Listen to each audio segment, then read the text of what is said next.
Hello everyone, Rurikhan here coming at you with another Dark Souls 2 video, and we're going to be continuing our Dwarven playthrough. In the last episode, if I sounded somewhat hesitant, it was because I was really scared that I actually wasn't recording any gameplay. You guys might have noticed that I was even hesitant to kill the boss, despite the fact that I still had enough time in the episode, clearly. But what was happening was I was looking at a message. Not really a message, but I was looking at my recording software. There's like a window of the recording software, and it was stuck at 7 minutes as I was like 30 plus minutes into the recording, and I was like, is this thing even recording? Let's just keep talking and hope it is. Oh my god. When I finished that video and I looked at the file, I was like, holy shit, am I happy that worked. So we got Bernhard here. I do believe that we should have enough. I think we have enough fragrant branches of yore. We got 4 of them. Jesus Christ, we got more than enough. We picked up the item there already. Yeah, we did. But yeah, that was the reason why in the last episode I might have sounded like, oh, this is kind of weird. But then again, we also chopped off the Rotten's arm, which was the first time I did that, which was pretty cool. There you go. Fuck your door and fuck you. How about that? As a matter of fact, that's it. I think today we should really talk a little bit about, I think in today's episode I want to talk a little bit about curse words. And why is that important to talk about curse words? Because I'm one of those people that, as you guys notice, I do try not to do excessive cursing, even though sometimes I happen to curse on occasion, my videos. And I want to tell you guys about my philosophy on cursing, to be completely honest. And my philosophy on cursing is that I believe that no word should really be taboo, because that is what they are. They are essentially words. And whether or not you are using curse words or just normal words, it's all words, you know? It's like, it's actually something that annoys me that sometimes people look for something else to say when they should be saying, you know, like a specific curse word or something. And this particularly bothers me in video games because sometimes you see lines of dialogue where a character goes, gosh dang it, in the situation, in a life or death situation. You're like, you would never say that. It would just never happen. And recently I've been noticing that there have been quite a few games that I've been, I don't remember the actual names. I know that one of them was definitely, which one was it? No, it was Drakengard. Yeah, Drakengard 3. That one has some explicit language in it, and I have to say I appreciate when video games actually do the explicit language thing, because I mean, even though in Drakengard maybe they go a little bit overboard, maybe too much to the other side to the point where they just exaggerate, but it's like I feel that vocabulary, people should not shy away from using vocabulary. Now, does this mean that you should go out and just start cussing at every single opportunity you get? Because I know I did that when I was a child. When I was, I don't know, maybe like 10, 11, 12 years old. I would just curse left, right, and center whenever I wasn't around my parents. You know why? Because I shouldn't. And when you're that age, you're like, man, I want to do all the things that I shouldn't do. And it just feels to me like I probably would have never done that if there wasn't the whole thing about these being taboo words, you know? And I don't know. I just feel that actually there would be people using insults, you know, the really harsh ones, the really harsh curse words. I feel that people would use them less because they would no longer be taboo. So that's kind of my view on things. And again, like I said, I do try to be respectful. I try to be tasteful. I try not to abuse that kind of stuff. But my personal opinion on it is I honestly don't really care. If someone wants to call me a fucking idiot, they should. That's perfectly fine. It's not like it's the end of the world or even whatever, something harsher that I don't want to say right now on video.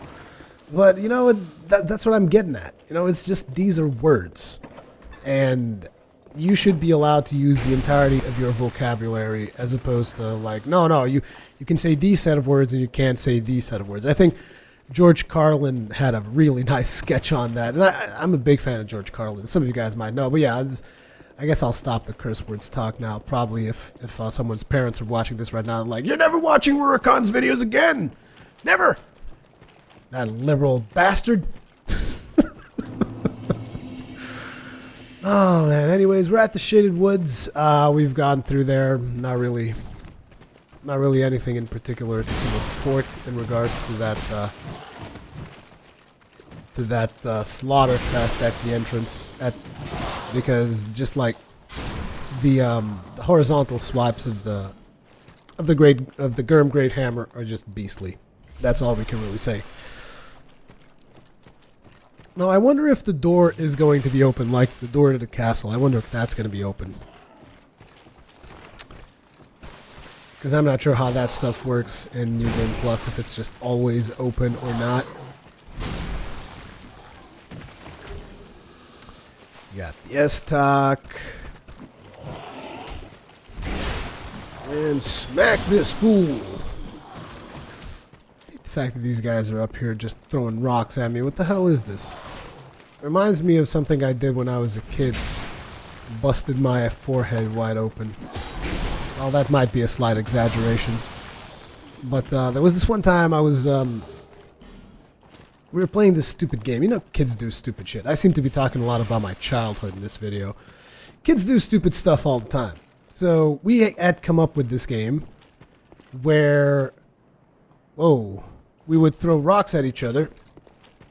And some of us would have like skateboards, so we would block rocks with skateboards. I must have not been that intelligent because I was on the blocking end of this deal, and yeah, that's not where you want it to be. And eventually, this little small kid, even smaller than most of us, because I mean we were all small kids, but this really, really small kid picks up this damn thing. Was almost like a goddamn boulder. He threw it. He hit me right between the eyes. Right between the eyes. I was bleeding all over the place. I had just gotten hit by this big ass rock right between the eyes. So this other guy like grabs me and runs with me on his back. He runs me back home as I'm just bleeding all over him. I don't even know why I just reminded. It was because of the rocks, because they were throwing rocks at me, I guess. That just kind of activated that particular memory for me. But yeah, so we're going to go to the left side here this time around because I want to show you guys the location of a pretty sweet weapon. A lot of you guys actually wanted me to use this weapon in my first playthrough.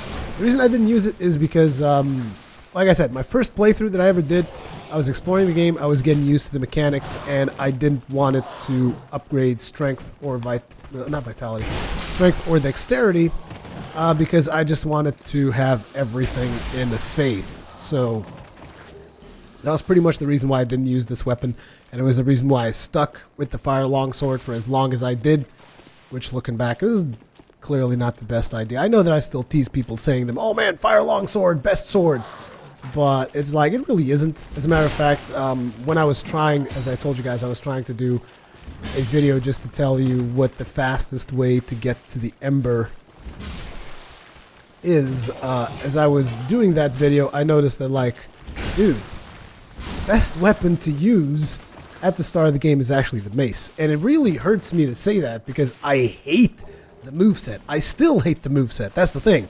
You guys might think, oh, he finally recognizes the value of the mace. And it's like, no, I knew that the mace was good because of its scaling. The scaling is pretty beastly.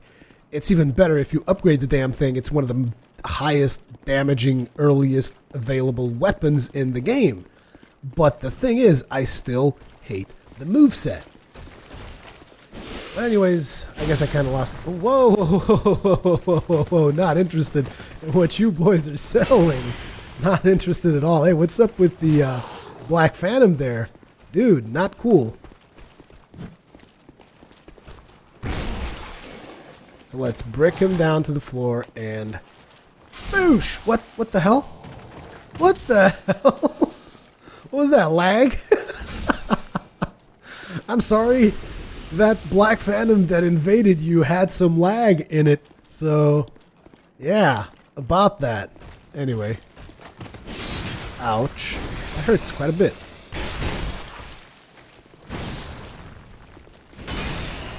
Are you quite done? My turn.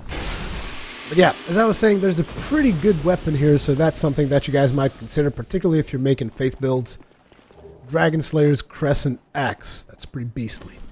Now, as I said, I did wanted to check to see if the winter thing is open. I don't remember the actual name of the damn place. Shrine of Winter. Seek mightier souls. No, it is not open. You have to either get more souls or you have to kill the 4 great ones. So, we will just move on to the next great one. The one that we have remaining is Duke's Freya, I believe. So, let's go back and do that. But we did get the Dragon Slayer's Axe, which is something that I wanted to show you guys. As a matter of fact, if you guys are curious about the moveset, I'm not a big fan of the first attack on that moveset. Which is this. Not a big fan of this, which is kind of like the same thing as the mace. But I like the second one. So, like, that one's pretty good. The R2 is not terrible either. And I think that the one-handed moveset is actually pretty better. Yeah, you've got the horizontal swipes on the R1, and you've got vertical swipes on the R2. So the two-handed moveset is a lot better. And it looks pretty cool from a dwarvish standpoint even. Because you guys know I prefer axes and hammers to swords, so there's that. But, yeah, this is a weapon that I definitely want to eventually make a build around. I'm not sure if I'm going to do a full playthrough, because the thing about doing playthroughs of Dark Souls 2 is that the game is so much longer that sometimes a lot of the sections on the playthrough are going to be exactly the same, which is why I'm not sure if that is going to be a thing. I probably might just make builds and showcase builds in different situations, stuff like that. I'm not sure if I'm going to make like full-on... Where the fuck is my hammer? I'm not sure if I'm going to make full-on playthroughs for everything. I do want to make at least a Champions playthrough, because I know that a lot of people have been saying, oh man, this playthrough is not really that challenging. As a matter of fact, a guy called Kurt Cobain in my comment section even said, it's a casual playthrough. I was like, what? What am I, casual? You know? But yeah, I think this is the path that leads to the King's Door. So that's not any place that we want to go to. We have Creighton over here. Yo, Creighton. Don't you scare me. Oh yeah, that's the other thing. We should... Well, actually, let's exhaust the Creighton dialogue. Dad, I'm gonna fight. For the good, I won't. Yeah. Okay. Now, the thing that I want to do is, let's go to Majula real fast, because I want to show you guys a little bit of a line of dialogue. I know that a lot of you guys will already know this, but this is more for the people that don't know this particular line of dialogue. I believe that we can get that line of dialogue out of Kale right now. So let's see if that is something we can do or not. But essentially, this is a line where Kale goes and says, oh, there's this dude who's like a mass murderer that I've met from my lands, and he's running around just slaughtering people, and his name is Cry something. Creighton, you know? So, let's go ahead, give it a little bit of a chat here. Oh, you've made it. Of course. Ah, yes. There is something I wanted to tell you. I was born in the land of Mira. Mira is also the home of an infamous killer, a knight in name alone. He was locked in the dungeon for multiple murders, but shortly before his execution, he managed to escape.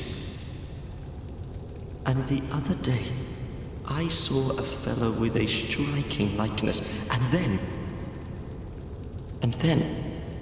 Wait. Well, I think he looked rather similar. No, it's true. I saw just such a man, I swear. I believe his name was Cray something. I believe. They shared some resemblance, I think. Cray something? Creighton? So this time around, actually last time I killed Pate, because I wanted to kill Pate. This time around we're going to kill Creighton, because I'm curious to see what happens when you kill Creighton. So, just to let you guys know ahead of time what's going to be happening once we get to Seldor Cove. I don't remember exactly what needs to happen in order for those two to show up, but we'll see about that. Regardless, let's get our asses to the Shaded Woods, because now we have to do another section of the game that I'm not a huge fan of. Even though this section is doable, I think that in New Game Plus it's going to be a lot harder, because obviously the monsters in there are going to be harder, and it just makes me want to run through the whole damn thing, to be honest. As a matter of fact, I think you can run through most of it. So let's just run through here. Then if you go up here, you will find the talking head. Vengarl's talking head. Leave me be. Leave me be. I gotta be like that, Vangarl. Come on, man. Be a nice person. Now, if you talk with him again, he's going to give you... At least I think he's supposed to give you... Yeah, there we go.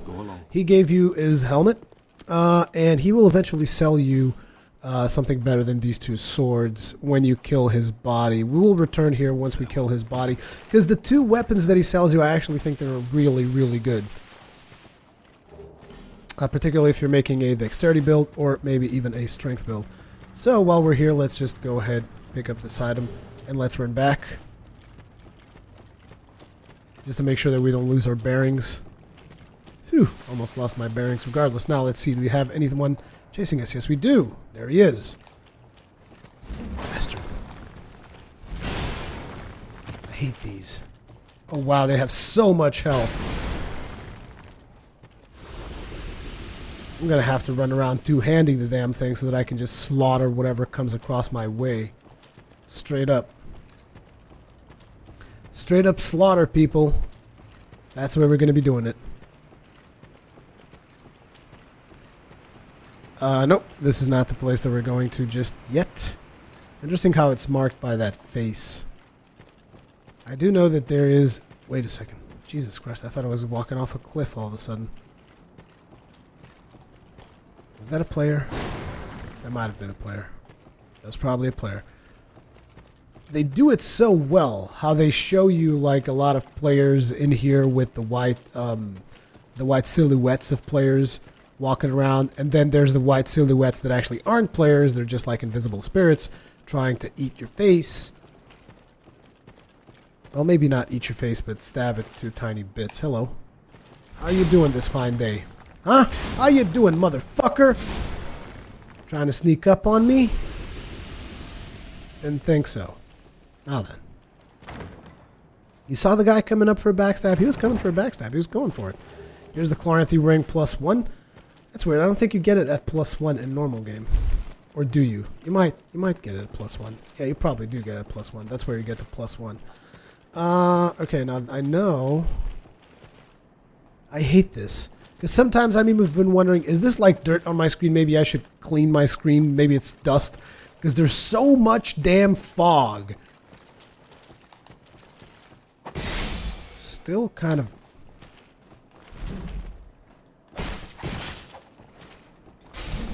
Good night. Is there another one in there that I just missed? I know that there's more of these spirits close to this chest. Like the item that's in here is a big deal, which I really don't think it is, but I like picking it up. Are there more? Yeah, I can definitely see more, but it doesn't seem like they're patrolling the chest right now. So we can pick this up, the old sun ring, and let's move onwards. I know that there's at least another item that we can pick up here, which is kind of why I'm making a run for it. Look at them shooting at us. Don't shoot at me. Gower's Ring of Protection? I don't remember picking this one up in normal game, to be completely honest. I think this is the entrance. Sweet. Should be able to identify any spirits coming this way. Now I'm curious, what is this Gower's Ring of Protection? I might have already had it, but I don't think I did. Here it is. Gower's Ring. No, I didn't pick it up. So this is only on a New Game Plus item. Whoa! Look at that. It's got 10 weight. What the fuck? The ring of the assassin Gower, who killed a half a dozen kings and several distinguished clergymen, reduces damage taken from behind. For an assassin whose own life is always at stake, the greatest liability is one's exposed back. Interesting. Reduces damage taken from behind. I guess it's pretty cool. Now, I think that there might be like 1 or 2 more items in here, but I'm not sure I'm going to go off trying to find them because I would have to fight against these bastards. As a matter of fact, I might have already gotten the item because it looks like the corpse has already been picked. Whoa, what? Dude! Die. Looks like I already picked that, picked that corpse clean. Oh crap. Oh crap. We're lost. This is bad. No, we're good. We're good, right? Yeah, we're good. I always like coming back here to basically get my bearings. And the way that I usually navigate this section is just keep a wall to your left at all times. Now, if you go this way, the first exit of that wall, so to speak, think of this as a freeway. First exit, Vanguard. Second exit is the natural progression of the level. Third exit, well, not really an exit, but it's like a ramp that you can take. We'll pick up a chest, and after that one, you will then be able to pick up the old sun ring, so to speak, as you guys probably saw. But I always navigate the level this way. I might have missed a couple of items there, but I don't think there's anything else in there that's really worth going after.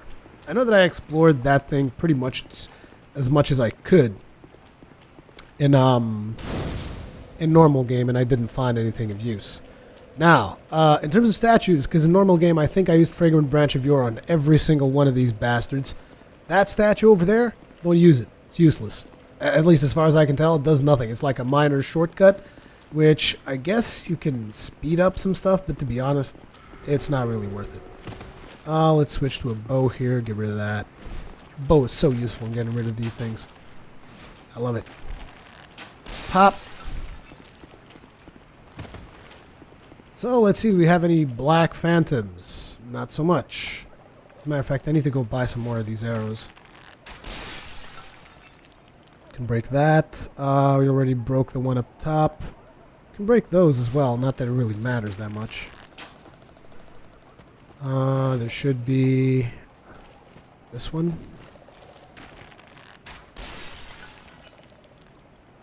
And there's another one over there.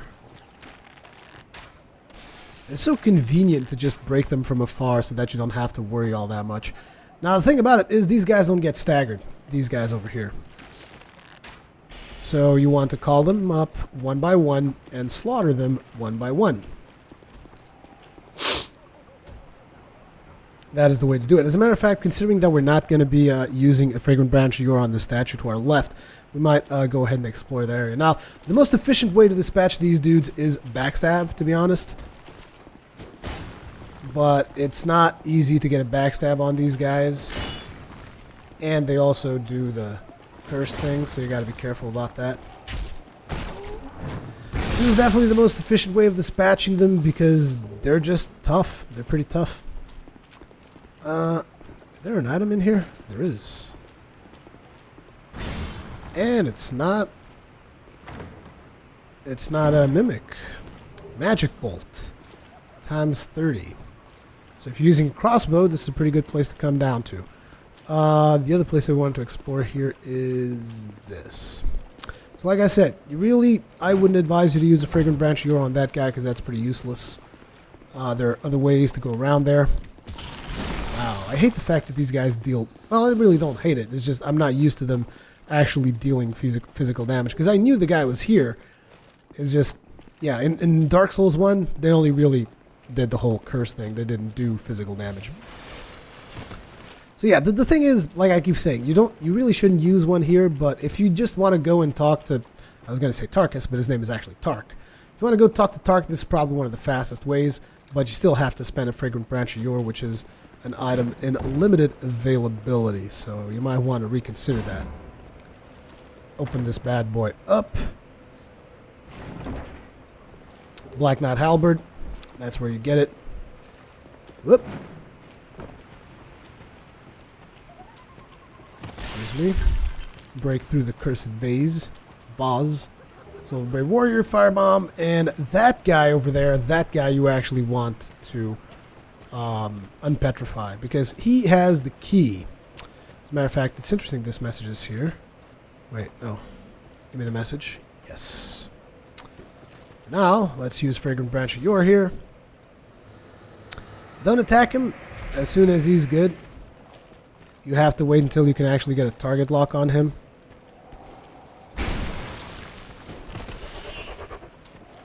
There's the backstab. There's the Fang key. That key is going to come into play later on in the level. But for now, that is going to be it for this particular section. Let's move onwards.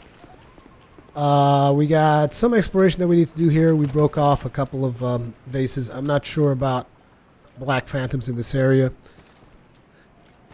You got the big... I don't remember the name of those things. The big basilisk creature over there. You see, you can't stagger them, which is very annoying. It does look like I can one-shot them, so I guess that works. I don't remember being able to one-shot these guys in normal game. That's because I didn't have the Great Hammer back then. Good point. Good point. No mimic. I'm going to keep bashing these things because, like I said, I don't know by head where all of the nasty stuff is. Oh, I forgot to pick up an item back there. Really should go back to that. I'll go back to that eventually. For now, let's break off another one of these cursed things. Very useful having a bow. Very, very useful having a bow. You just break all these things from a distance, not really have to worry about any of them. Did we already pick up the chests? No, we didn't. Well, might as well do that real fast. Actually, let's get the chameleon. Chameleon, basilisk, whatever the frack you want to call him. Crap, there's a cursed thing that I didn't see. Oh, I've forgotten how much damage this bastard deals. Let's move away for a little bit. Let's recoup. And I need to figure out what the hell was it that was hitting me. Because I need to be able to attack him from any and all directions. And you want to keep a shield up at all times. Because he does a crap ton of damage, as you guys could tell. Holy hell. That is a lot of damage. Usually the most ideal way of dealing with this guy is ranged. He actually takes a significant amount of damage from bows and stuff. So that is definitely a possibility. The other possibility is also spells, which if you guys remember the first playthrough, that's pretty much what I did. I spelled him to death. It was a spelling contest. Oh crap, that tail swipe. Gotta be careful with that tail swipe. You always want to remain on one of his sides, one of the flanks. You want to engage from the flanks, not necessarily from the rear. I mean, if you get a shot at the rear, sure, take it. Because why the hell not? One more hit and he's a goner. So let's take it. Now I think he drops like upgrade materials. Yep, petrified dragon bone. Where's the thing that was annoying me? Oh, I think he broke it. I think he actually broke it. Good job. Good job, Basilisk. You're doing good work here. Now, let's pick this up. Pharros Lockstone, Soul of a Brave Warrior. Should we take Tark with us? Yeah, I think we'll take Tark with us. Just for those of you who've never seen Tark into action. Tark is a beast. I was trying to parry him, which is usually not a good idea. Because if you mess it up, you're screwed. Yep, never mind. I mean, I should be able to parry these guys by now, but parrying in Dark Souls 2 is just so much harder. What the hell? My Estus aren't recovering enough health at this point. Come on. Oh, I can't parry this bastard. There's just no way. I keep trying, and it's like I really gotta master parrying these guys because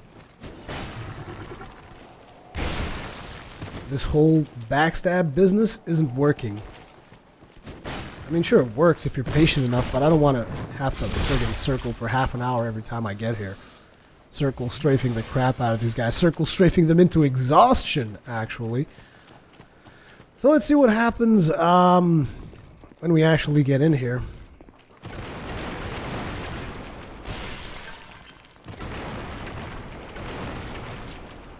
Got another Pharros lockstone. We got tons of Pharros lockstones. Like, we can open up the entire dwarven section at this point. I do believe... Yes, there you are. Chunk. Titanite shard, Titanite chunk, and a bolt stone. A bolt stone. That one's going to be epic. Most people that saw my first playthrough should know exactly what I'm referring to. God damn it.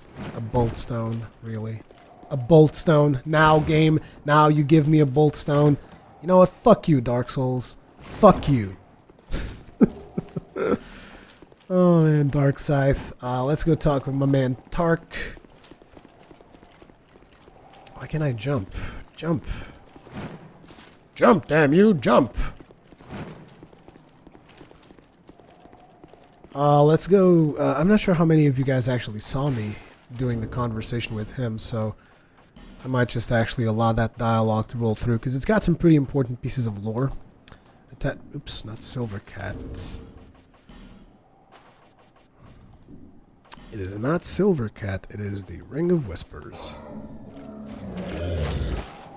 Human, are we? This is no place for you.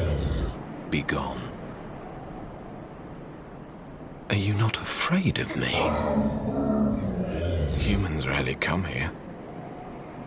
Those who do turn back when they see me, make an attempt on my life. But you are different. We once had a master. He created us long, long ago. But he was born with a fatal flaw. He resented those who had what he lacked and became fully mired in hatred. Eventually, he drove himself mad. It was at the peak of this madness that he conjured up we strange creatures. Our master was a tragically lonely soul. Eventually, his solitude eroded his very reason. In the end, he never understood what it was that he truly lacked. Nobody knows when we were born, or where our master has gone. The only ones who even speak a human tongue are myself and my better half. I wish to ask a favor of you. I want you to kill my betrothed. Once, I always found her at my side. But as time went on, things went awry. She became violent, raging uncontrollably. Eventually, she came after me.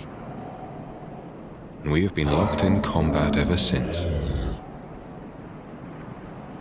We seem to be at a standstill. The wounds we exchange are never lethal.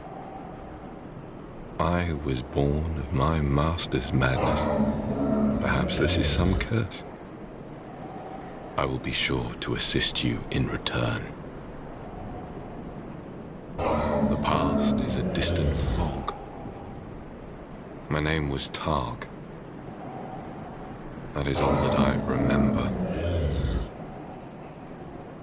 The past is... And that is pretty much all of the dialogue. Now, the current theory behind this is that the person who the thing, the whatever, who created him, as well as the other Scorpionus, whatever, the current theory is that it was Seath. Because if you guys notice the dialogue, he says, those who had what he had not, and it drove him mad.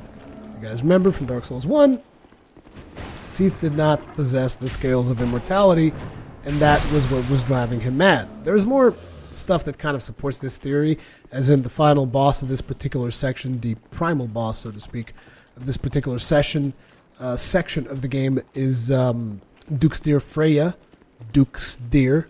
Duke, because Seath was given dukedom. So there's definitely a lot of, well, not a lot. There's definitely some things that point to him being one of Seath's experiments. The name Tark points that possibly he was Tarkus, but I'm not entirely sure of any of that. That is all just one big mystery. One of my theories was even that maybe it could have been created by Navland. I can't remember exactly what made me reach that conclusion, but it made sense at the time that Navland was possibly the guy who had created these monstrosities, and then he had gone mad and whatever. Because I remember that there was some kind of a description in Navland's mask, or it's whatever. But yeah, I think that Seath is actually a more plausible, plausible hypothesis. So let's switch this. Let's call this guy with an arrow to the face.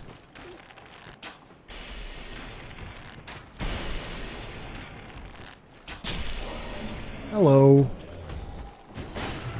How you doing? Not too good. You seem upset. Definitely seem upset. I'm about to end all of your problems. Do not worry. These actually take quite a bit of damage off the Gurm Great Hammer. A lot more than I expected. Now, we will be coming back here, but through another path, because I don't want to just like... Well, you can kind of jump down here. The key to the Fang that we've gotten earlier off of one of these lion dudes is what opens that door, and that is where the bird lady is. But we will be coming down from the other side. So let's break this. Let's break this. And let's call this guy over. Let's try parrying again. Not work. Not work. Never mind. Let's run. Let's run. Let's double chug. Chug. Chug. I hate it. It annoys the crap out of me. Because it's like I nail the movement so that it lands exactly when the guy's about to hit me, and it just doesn't seem to work for some reason. Give me that backstab sweet spot already. God damn it. Fuck. I knew it. Oh. I guess this alternative works too. Because I'm getting tired of trying to friggin' parry these guys, and it's just not working at all. So it's like, you know what? Whatever. Just come at me and eat my two-handed R2. Because I don't give a damn. Now, something that you should definitely do in this area is it's perfectly safe to come over here and use this one, because there's another fragrant branch of yore in a chest up ahead. So using one here or not using one here is essentially the same thing, except that you get additional items. So you got a Lion Warrior skirt off of this guy. I don't think there's anything here. Nope. But there is a chest over there which has like a full lion caster set or something.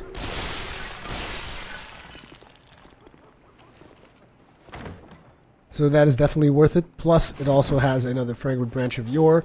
So you basically get to come here, get the caster set, no problem. And you get a branch of yore, so it's like you haven't really spent anything in order to get it. Now let's go ahead and break this thing off. I'm not sure if there's anything inside this one. I don't think so. Nope. Pretty empty. There is definitely an item inside this one. You have to climb all the way up. But there's an item somewhere in here. What have we got in here? Right on the edge there. Soul of Brave Warrior Skeptic Spice. And now, let's go ahead and save the bird lady. And here's another one of those dark spots. Dark spots, dark portals. For those of you who don't know about the dark, basically, once you join the Dark Covenant, you will be able to come to these places and enter a portal that spawns on the bottom there, and that is how you advance in the Dark Covenant. You have to kill everything inside, light up something that looks like a Lord Vessel, and once you've done that, you completed a level and you should gain rank or recognition or whatever from the Covenant of the Dark. Be careful about those yellow puddles. They will eat away at your durability pretty hardcore. There's a bunch of basilisks in here, so make sure to lure them out and fight them off one at a time, or just slaughter them all, however the hell you prefer. Just be aware that there's like 4 or 5 of them. I think it's 4. Crap.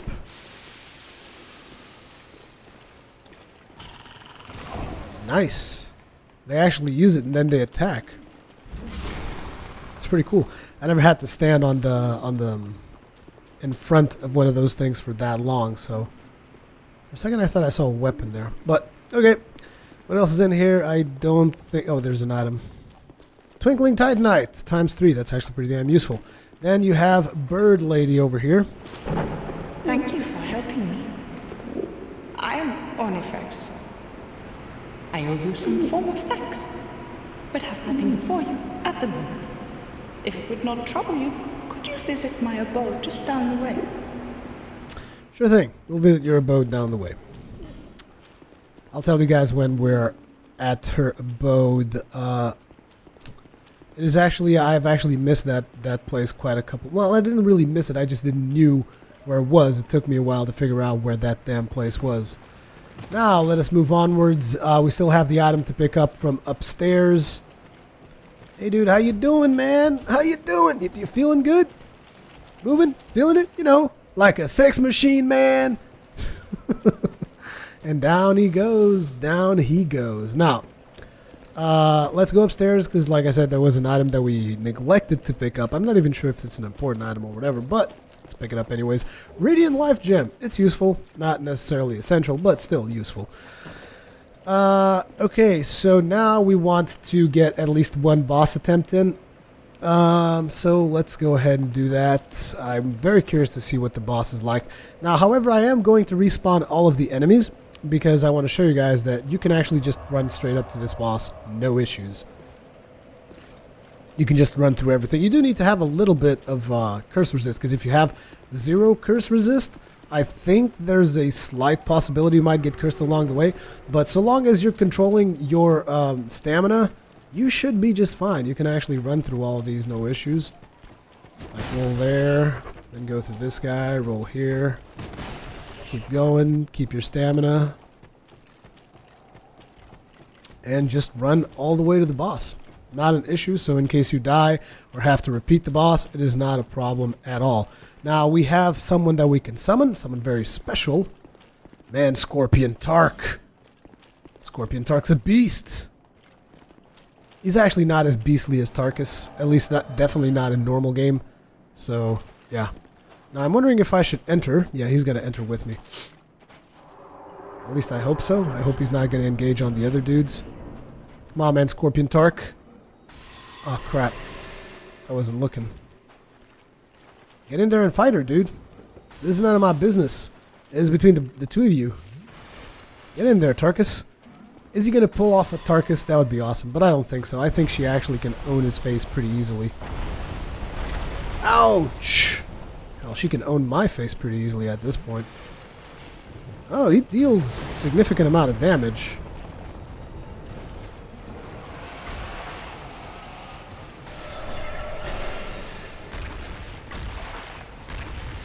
Go, man, Scorpion Tark. Well, actually, he dealt significant damage once. It doesn't seem to be dealing that much right now. Yeah, he's gonna die, so never mind. Let's just go straight after the boss.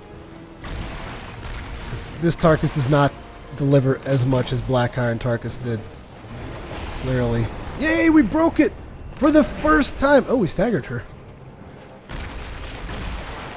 Gank the bitch! Gank the bitch! Gank her! And down she goes.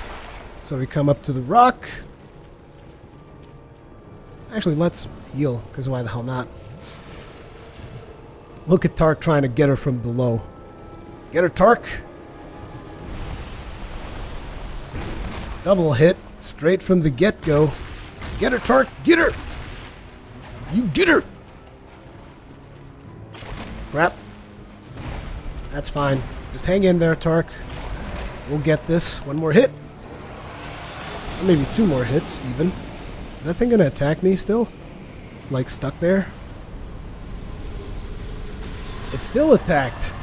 Sudden ritual ban +2. What's in here? Flame butterfly. It is a flame butterfly. I never had the opportunity to verify for myself, but I'm pretty happy with what we did here. So we should be heading down to the doors of Pharros, which is actually one of my favorite locations for obvious reasons, but it does piss me off with the fact that actually the rats are running this and not the dwarves anymore. It really does kind of get under my skin, more than it really should, to be completely honest, but oh well. So how are we going to do this? I say we lure this bastard away with an arrow to the face. Arrow to the face! How you like that? Not all? Whoa, that was some nice detection there, some nice compensation, but still not enough. Now let's get rid of the dwarf. Once we get rid of the dwarf up here, we should be able to get that chest. Now the thing is, I've done this area time and time again. So, I mean, I'm just curious to see if there's black phantoms in here. Because then I will want to farm those dudes into oblivion. I do believe that there are more of them, though. So we might go ahead and open up a couple of Pharros' doors. Because, I mean, we got to have like 100 of these things by now, right? Actually, we only have 13. I thought we had a lot more. What the hell? I could have swore we had a lot more of those. Anyway, this is a mimic. Crap, one more hit. I hate the fact that the mimic just shoves his crotch in your face. It's like, I'm sorry. There's something wrong with that. Why would... Oh, man. It's just disgusting, because even if you win, you feel bad. He's like, you win, but you got crotch in your face. It's like, actually, there's a scene in The Amazing Spider-Man where he kind of does that. He's like about to engage on the guy that killed his... Is it the guy that killed his uncle? I can't remember if it's the guy that killed his uncle or not. The first Amazing Spider-Man. And when he's about to engage, he just screams out, crotch! And he's about to do a leg grab on the head. He's like, crotch! It's like, I'm sorry. I'm going insane. I'm slowly going hollow, guys. Slowly. Actually, what do I mean slowly? I've been hollow for a while now. Anyways, that is going to be it for this episode. As per usual, leave me your comments, feedback, all that kinds of good stuff in the comment section below. Thank you very much for watching, and I will see you guys in the next one.